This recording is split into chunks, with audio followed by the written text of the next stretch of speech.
출애굽기 2장 23절부터 25절까지입니다.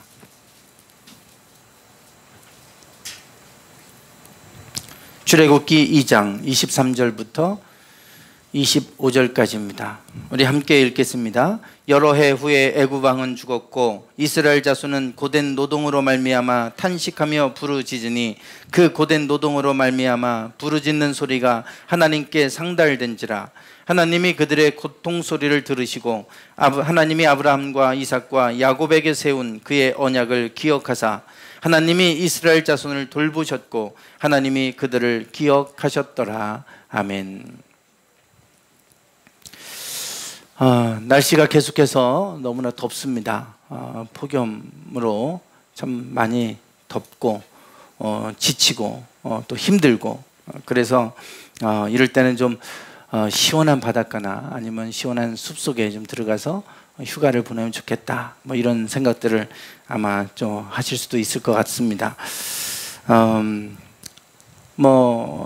휴가를 해외로 나가는 분들이 참 많죠.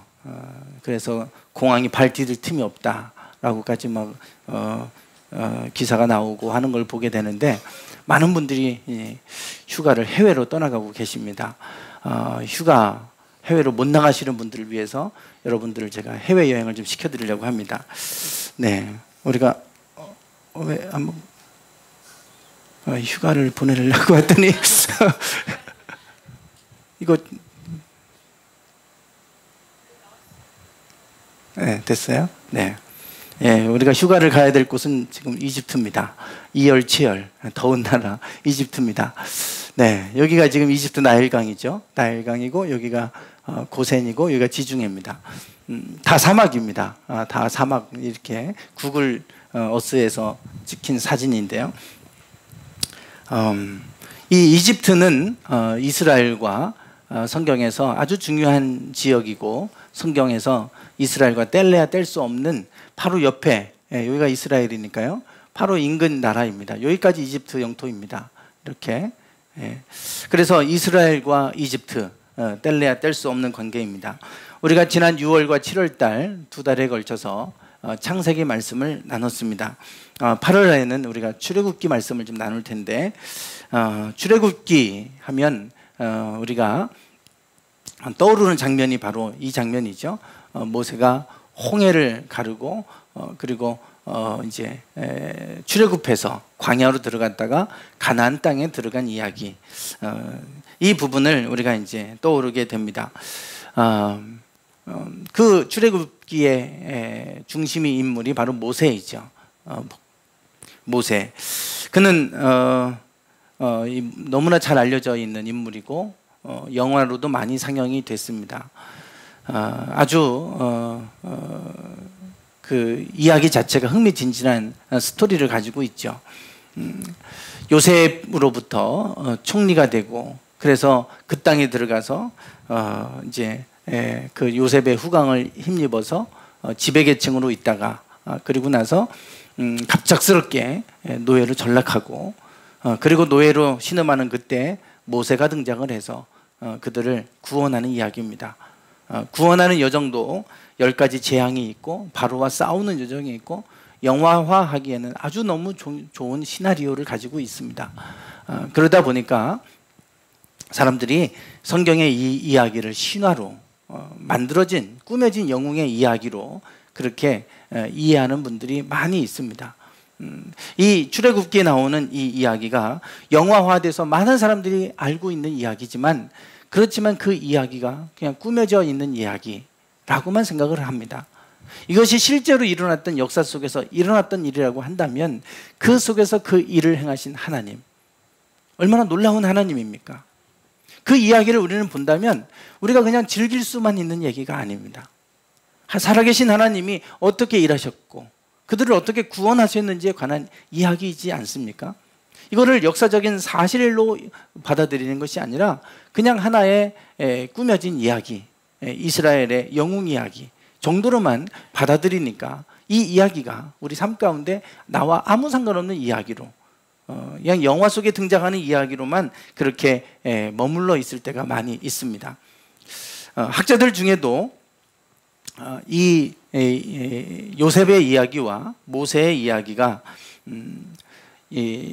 사실이라고 한다면 이집트의 역사에서 매우 중요한 사건이었기 때문에 역사 속에 기록이 남아 있어야 된다.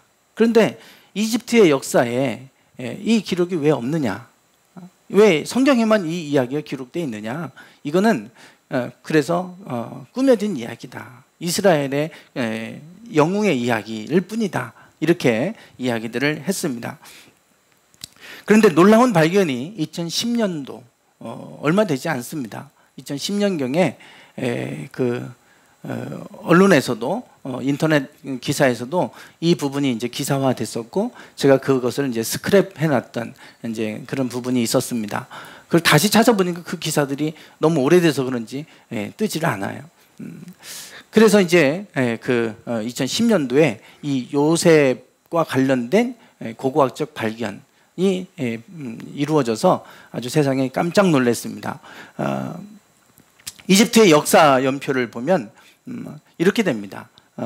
이렇게 이제 초기 왕국에서부터 말기 왕국까지 이렇게 지금 되는데 요 중간에 제1중간기와 제2중간기가 들어가 있습니다. 여기는 이제 쭉 흘러가는 것은 이집트 안에도 여러 민족들이 있죠. 여러 민족들이 있지만 그래도 주된 민족들, 함의 아들 미스라임이라고 하는데 그들의 후손들이 이제 이집트의 주된 민족을 이루게 됩니다. 그런데 그 민족들 중에 소수 민족이 그 땅을 지배할 때가 있었습니다. 그때가 이제 제1중간기와 제2중간기라고 하는 그 잠깐의 그 통치 기간이 있었습니다. 그 중에 우리가 지금 주목해야 될 부분이 바로 제2중간기입니다. 제2중간기인데 이 제2중간기가 BC 1800년부터 1570년까지에 해당하는 기간입니다. 이 기간이 바로 요셉의 시기와 맞물려 있습니다. 요셉이 총리로 있었던 시기하고 맞물려 있는 시기가 바로 이 시기입니다. 제2중간기. 그런데 문제는 요 제2중간기에 대한 역사적 기록이 이 애굽에는 이집트에는 없다고 하는 사실입니다. 이 기간이 빠져 있습니다. 그래서 이 학자들이 요 기간의 역사가 쭉 다 발견되는데 요 기간에 어떤 역사적 기록이나 유물들이 발견되지 않아서 이 기간을 공백 기간으로 역사가 있긴 있는데 그 기간이 있기는 있는데 어떤 특별한 기록이나 자료가 없어서 이 기간이 미스테리한 기간으로 남아 있었습니다. 그런데 이것이 이제 2010년도부터 발굴이 시작되죠. 지금 아까 제가 이집트 사진을 보여드렸었는데요. 이게 나일강이고 이건 이제 고센 지역이죠. 여기입니다. 아바리스라고 하는 이 지역입니다. 여기서 고고학적인 그 발견이 이루어졌습니다. 이곳에서 요셉과 관련된 고고학적인 발견들이 이제 이루어지게 됩니다.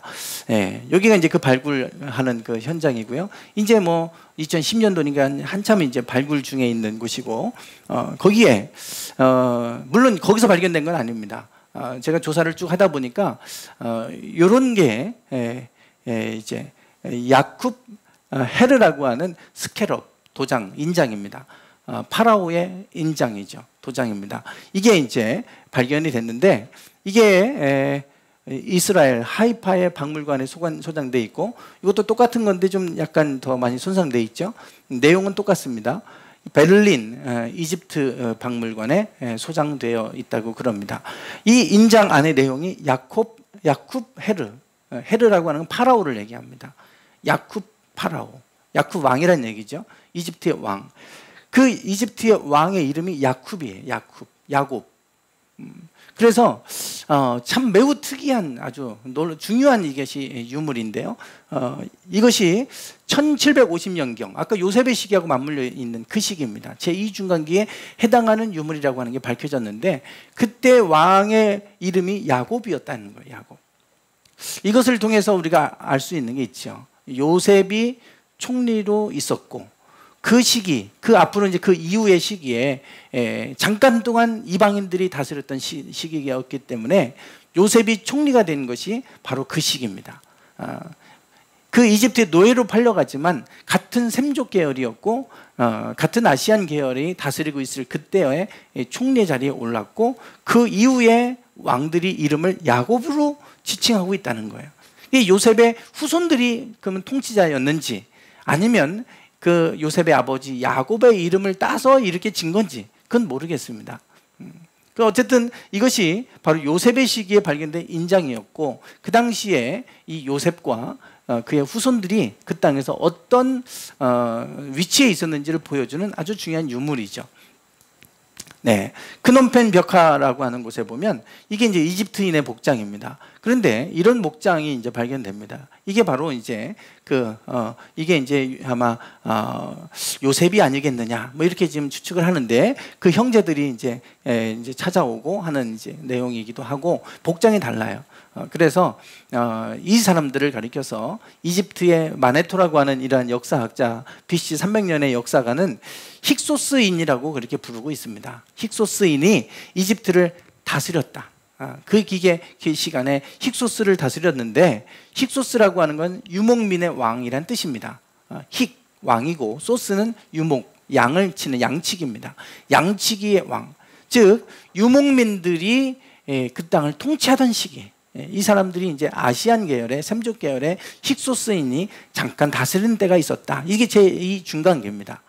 그러다 보니까 이 이집트의 역사에서는 매우 수치스러운 역사적인 기간이죠. 우리가 일본에 통치받던 시기하고 이제 같습니다. 기억하고 싶지 않은 시기. 그래서 역사를 다 지워버린 거예요, 일부러. 파손했고 그러는데 그게 이제 아까 아바리스라고 하는 그곳에서 이 유물들이 이제 발견되면서 그곳에 힉소스 왕조와 관련된 그런 유물들이 발견되기 시작을 합니다. 그러면서 그때 잃어버린 왕조, 요 주의 제2중간기에 잃어버린 왕조를 찾았다. 그래가지고 아주 학계에 대단한 그런 충격적인 그런 사건으로 그렇게 소개가 된 적이 있었습니다. 출애굽기 1장 8절을 보시면 그렇게 요셉과 그의 후손들이 지배계층을 이루고 살던 그 제2중간기가 이제 끝나요. 끝나는데 성경은 1장 8절에 보면 아주 중요한 표현을 통해서 그걸 설명해 줍니다. 요셉을 알지 못하는 새 왕이 일어나서 애굽을 다스렸다 그랬어요. 여기에 보시면 요셉을 알지 못하는 새 왕이 일어나서 애굽을 다스리기 시작했다는 거예요. 그리고 나서 이스라엘 백성들이 갑작스럽게 노예로 전락하는 일이 발생합니다. 그렇게 상류층을 이루고 했던 그 제2중간기가 이제 끝나게 됩니다. 끝나고 그리고 신왕국이 이제 들어서는데 그때부터 이 이스라엘은 노예로 갑작스럽게 전락하게 되는 거죠. 이제 이집트의 그 토착민들이 다시 그 제2중간기를 무너뜨리고 자기네들이 지배계층이 되고 이제 이스라엘이 피지배계층이 되면서 노예로 전락하는 사건이 일어나게 되는데 출애굽기 1장 8절은 그것을 요셉을 알지 못하는 새 왕이 일어났다라는 말로 표현을 해주고 있습니다. 그래서 이제 노예로 전락을 하게 되죠. 1장 11절에 보면 그들에게 무거운 짐을 지워 괴롭게 하고 그들에게 바로를 위하여 국고성 비듬과 라암셋을 건축하게 하니라. 성경에 보면 그렇게 말합니다. 국고성 비듬과 라암셋을 건축하게 했다라고 말하고 있습니다. 여기 보시면 지금 우리가 아까 본 곳이 여기가 아바리스라고 하는 곳이 여기입니다.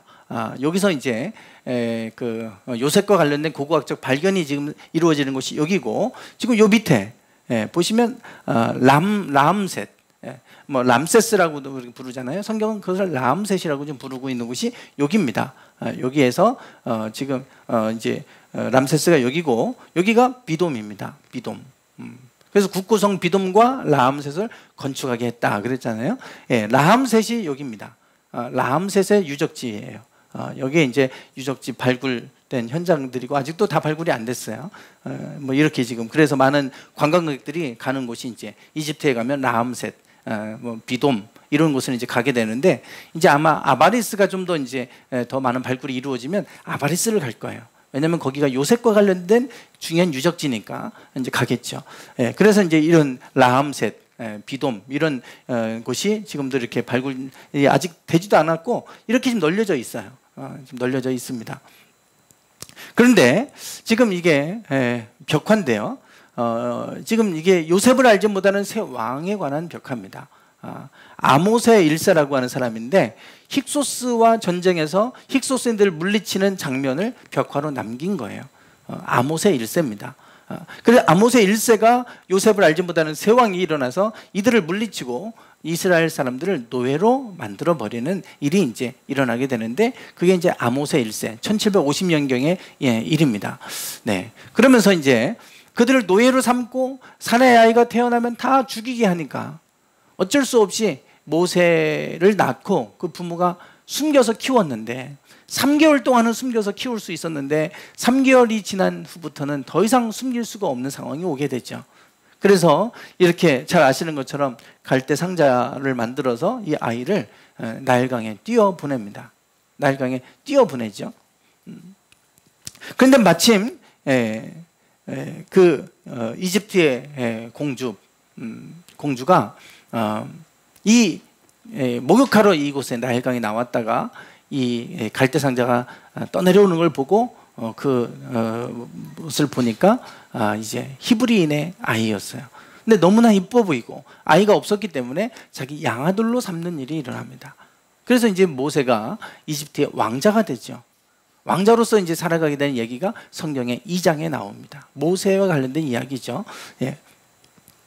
지금 이게 모세와 관련된 가계도입니다.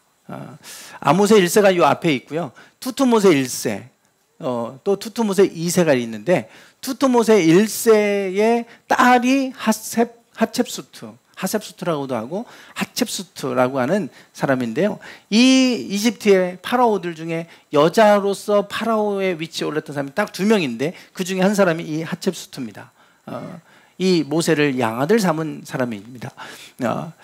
투투모세 1세의 딸입니다. 그리고 투투모세 2세가 이제 둘이 부부관계인데, 이 투투모세 2세는 베달은 형제입니다.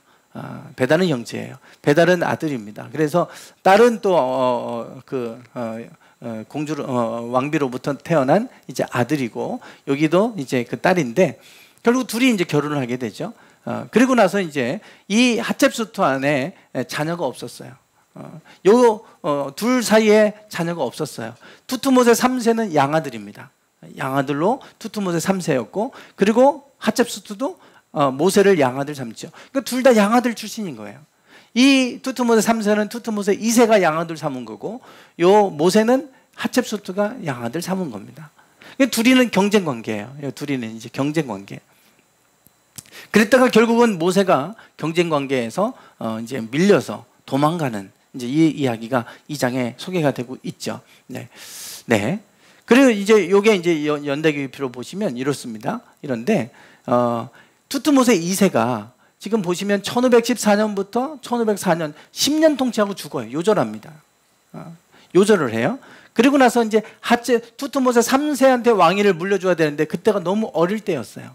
그래서 이 하첵수트가 이 기간 동안에 섭정을 하게 됩니다. 섭정 기간이에요. 섭정 기간. 예. 그리고 요 섭정 기간이 끝나갈 즈음에 투투모세 3세가 힘이 좀 강해질 때 모세는 결국 도망가게 되는 겁니다. 그래서 지금 이제 도망가게 되고 투투모세 3세가 왕위를 물려받게 돼요. 예. 그리고 이제 투투모세 3세가 죽고 아메노텝 2세 때, 요때가 이제 모세가 가서 10가지 재앙을 내리고 출애굽할 때 이야기입니다. 네. 지금 여기를 잘 보십시오. 이제 우리가 오늘 본문 말씀에서 나눠야 될 이야기의 배경이 되는 부분이에요. 그래서 제가 이 부분을 쭉 길게 좀 설명을 드리는 건데, 요 아메노텝 2세 때, 지금 여기 보시면 요 기간인데요. 다시 한번 본문으로 좀 돌아가 보겠습니다. 2장 23절 같이 한번 읽어보겠습니다. 앞에 있습니다. 시작.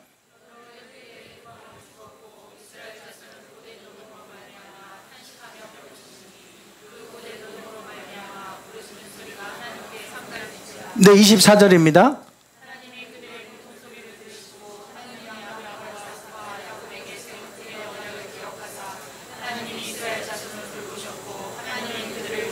네, 네. 2장 23절부터 25절까지. 그리고 이제 3장으로 넘어가요. 3장에 가면 모세를 하나님이 떨기나무에서 만나셔서 부르시는 이야기입니다. 떨기나무에서 하나님이 모세를 부르시고, 야 모세야, 가서 너는 내가 그들의 부르짖는 소리를 들었으니 가서 그들을 구원해내라 라고 하는 말씀을 하신 이야기가 3장에 나옵니다. 이스라엘 백성들이 이 요셉을 알지 못하는 왕의 등장으로 노예가 됐고 고통 중에 있을 때 하나님이 떨기나무에서 나타나셔서 모세를 이제는 구원자로 보내시는 거예요. 그때가 모세가 80세 때죠. 미디안 광야로 도망가서 있었을 때 그 땅에서 하나님 만나셔서 그를 보내셨어요. 왜 하나님이 모세를 그때 왕자의 자리에 있을 때 보내신 것이 아니라 왜 떨기나무에서 80세가 됐을 때 하나님이 그를 구원자로 부르셨는가 라고 할 때 지금 2장 23절부터 25절이 우리에게 아주 중요한 말씀을 주고 있습니다. 2장 23절에서 우리가 주목할 표현이 여기 나오죠. 여러 해 후에 애굽 왕이 죽었다는 겁니다. 여러 해가 지난 후에 애굽 왕이 죽었고 그래서 이스라엘 자손이 고된 노동으로 말미암아 탄식하며 부르짖었다. 하나님을 찾았다는 거예요. 여러 해가 지난 후에 애굽 왕이 죽었다 그랬어요. 여기 아까 보시면 지금 여기 두투모세 3세가 여기 있고 여기 이제 모세가 하나 떨기나무에서 부름을 받고 가서 출애굽할 때 얘기가 요 기간입니다. 요 기간. 그러면 여러 해 후에 애굽 왕이 죽었다 그랬잖아요. 애굽 왕이 죽은 거는 요 왕이에요. 두투모세 3세. 두투모세 3세입니다. 여기가 1450년이고 1446년입니다. 애굽 왕이 죽었어요. 요 두투모세 3세가 죽은 거예요. 그리고 나서 그들이 하나님 앞에 부르짖기 시작했다는 거예요. 고통으로.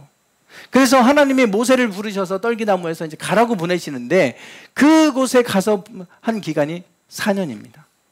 출애굽의 여정이 길어야 4년이에요. 요 아멘호텝 1446년에 출애굽을 합니다. 요 1450년부터 여기까지 4년밖에 안 돼요. 그러니까 떨기나무에서 만나서 그 가운데 다시 돌아가서 이 바로 왕과 10가지 재앙을 가지고 싸우고 했던 이 시기가 고작 해 4년 안에 일어난 일입니다. 길게 봐야 4년이에요. 그러니까 이 4년 기간 안에 하나님이 400년 동안 430년 동안 노예로 있으면서 물론 430년 전부가 노예 기간 아닙니다. 요셉과 상류계층으로 있었던 제2중간기를 빼면 대략 한 300년 정도는 노예 기간으로 봅니다. 300년 동안 그들이 고통 가운데 있었던 그들의 고통이 불과 4년 만에 다 끝나버립니다. 왜? 하나님의 구원이 4년이면 끝나버릴 것이 300년 동안 그렇게 지속됐습니까? 그 이유는 여러 해 후에 애굽 왕이 죽었다. 요 왕이 죽은 이후의 얘기입니다. 딱 죽고 나서 아멘호텝 2세가 왕이 됐대 그들이 부르짖기 시작했다는 거예요. 그때 하나님을 찾기 시작을 했고 그래서 하나님이 모세를 불러서 이 시기에 가라. 그래서 가서 그 4년 안에 그냥 다 출애굽이 끝나버려요. 무엇을 얘기합니까? 하나님은 살아계신 하나님이시죠. 그리고 인격적이신 하나님이세요. 그들을 구원하기를 원하시지만 그들이 하나님을 찾지 않았기 때문에 300년 이상을 고통 가운데 신음하며 살았어요. 그러나 그들이 이 시기에 너무 고통스러워서 하나님을 부르짖고 찾았더니 하나님이 그 부르짖음을 들으시고 응답하셔서 모세를 보내셔서 구원해 내시는데 불과 4년 안에 다 끝나버립니다. 400년 동안 해결할 수 없었던 문제가 4년 안에 다 해결되어졌어요. 그 시점은 그들이 하나님의 부르짖기 시작했다는 겁니다. 하나님은 어느 곳에 임하십니까? 부르짖는 곳에 임하십니다. 하나님이 초청되는 곳에 하나님은 가서 일하세요. 부르짖는다는 표현을 보면 여기도 보실까요? 예레미야 33장 3절입니다. 읽어보겠습니다. 시작.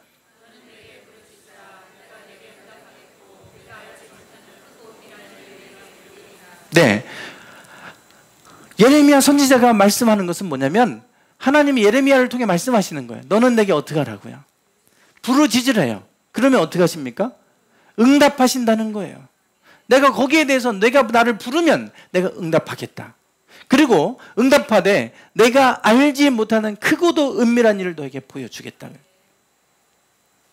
우리 안에 우리가 스스로 해결할 수 없는 문제들이 얼마나 많습니까? 너무나 큰 문제, 그것 때문에 고통하고 신음하고 그것 때문에 너무 괴로워서 살아갔던 그 일들이 하나님 일하시니까 4년 만에 끝나요. 400년 동안 해결되지 않는 일들이 4년 안에 끝나요. 하나님 일하시면 그렇습니다. 근데 하나님이 언제 일하시냐면 부르짖을 때 일하신다는 거예요. 이 부르짖는다는 말은 카라라고 하는 단어입니다. 막 부르짖어야 되니까 주야 막 이런 부르짖음만 우리는 생각하잖아요. 카라란 히브리어는 뭐냐면 부르다, 콜링이에요. 콜링. 야 경식아, 야 현식아, 부르는 거예요. 그냥. 그러면 네 하고 오든지 뭐 하잖아요. 그냥 콜링해요. 부르다는 거예요. 또 소환하다. 법정에서 누구를 부를 때 소환한다는 말 쓰잖아요. 소환하다, 초청하다 이런 뜻이에요. 하나님을 내 삶 가운데 초청하는 거예요. 부른다는 얘기는 너는 내게 부르짖어라, 가라. 너는 나를 초청해라. 우리 삶 가운데 하나님을 초청하면, 하나님이 일 가운데 오셔서 일하시도록 부르면, 그러면 하나님은 응답하시겠다. 그래서 너가 알지 못하는 그 은밀한 일을 보여주겠다는 거예요. 모세가 하나님의 부름을 받았을 때 나는 못 갑니다. 내가 누구이길래 바로에게 가서 내가 그들을 이끌어냅니까? 400년 동안 그렇게 할 수 없었던 일들을 내가 뭐길래 가서 왕자의 자리에 있을 때도 못했던 일을 이제 와서 내가 뭘 어떻게 한다고 나를 가라고 합니까? 내가 너와 함께 간다. 가라. 그러시지 않습니까? 하나님이 하시면 우리가 알지 못하는 크고 은밀한 일을 통해 하나님은 일하십니다. 그 시작은 부르짖는 것에서부터 시작됩니다. 하나님을 내 삶 가운데 부르고 내 삶 가운데 초청하는 겁니다. 그게 다른 게 그것이 바로 기도 아닙니까? 하나님, 나의 가정 가운데 오셔서 나의 가정을 다스려 주세요. 내 일터를 다스려 주세요. 내 육신을 만져주시고 다스려 주세요. 의사를 의지하면 의사가 일하겠지만 하나님을 의지하면 하나님이 일하실 거예요. 하나님을 부르는 것. 내 삶의 영역 속에 하나님이 일하시도록 하나님을 부르는 곳에서 하나님이 일하셨어요. 지금까지 하나님은 초청받아진 곳에 가서 일하셨습니다. 그 나라가 하나님을 초청하면 그 나라 가운데 일하셨고, 한 사람이 하나님을 초청하면 그곳에 가서 하나님 일하셨습니다. 하나님이 부르짖는 소리를 들으시고 그리고 나서 모세를 통해 가라 그러시고 나서 4년 안에 그들을 이끌어내셨습니다. 그들이 알 수 없는 방식으로 하나님 일하셨어요. 홍해를 갈라버려서 길을 내시고, 그리고 하늘에 만나를 내리시고 온갖 기적을 통해서 그 땅에서 그들을 구원하셨던 이야기, 이게 출애굽의 이야기입니다. 이 이야기가 허구가 아니라 사실이라고 하는 것들이 여러 가지 유적들을 통해 이제 발굴되고 있지 않습니까? 이것은 무엇입니까? 하나님은 지금도 동일하게 똑같은 방식으로 우리 가운데 일하시는 하나님이시라는 사실입니다. 우리가 하나님을 부르고 찾을 때 하나님은 일하실 줄 믿습니다. 여러분 삶의 영역 속에 부르짖으십시오.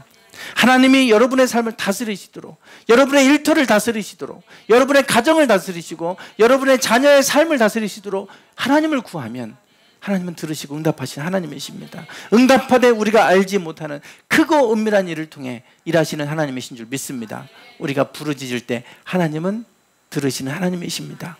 오늘 이 출애굽을 통해서, 출애굽의 역사를 통해서 하나님이 우리 삶 가운데 동일하게 일하시는 하나님을 경험하는 삶이 되기를 원합니다. 기도하겠습니다.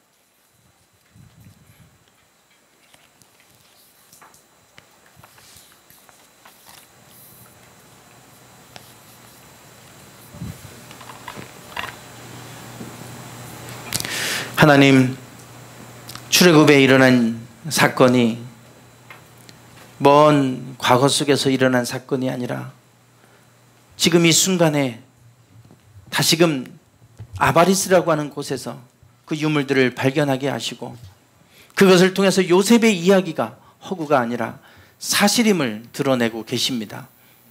이것은 오늘 이 시대에 우리가 하나님을 필요로 하고 더욱더 하나님을 부르짖고 찾아야 되는 시기이기 때문에 하나님께서 그동안 감춰지고 숨겨졌던 것을 드러나게 하시는 줄 믿습니다. 주님, 오늘 우리에게 이 믿음을 주시옵소서. 300년 동안 그들이 부르짖지 않음으로 인해 고통받았던 이 일들이 부르짖음으로 4년 안에 해결되어지는 모습을 봅니다. 주님, 지난 날 동안 오랫동안 해결되지 않았던 그 일들이 하나님을 찾음으로 인해 해결될 수 있다고 하는 것을 저희들이 믿음으로 믿게 하시고 하나님을 구하며 나아가는 저희들 되게 하옵소서. 우리의 삶에 막힌 것이 무엇입니까? 우리의 삶의 근심거리가 무엇입니까? 그 일들을 하나님이 해결해 주시도록 우리가 하나님을 구하며 나아가기 원합니다. 기도하며 나아가기 원합니다. 그 믿음을 통해 일하시는 하나님, 저희들에게 그 믿음을 더해 주시옵소서. 예수님의 이름으로 기도드리옵나이다. 아멘. 찬양 드리겠습니다.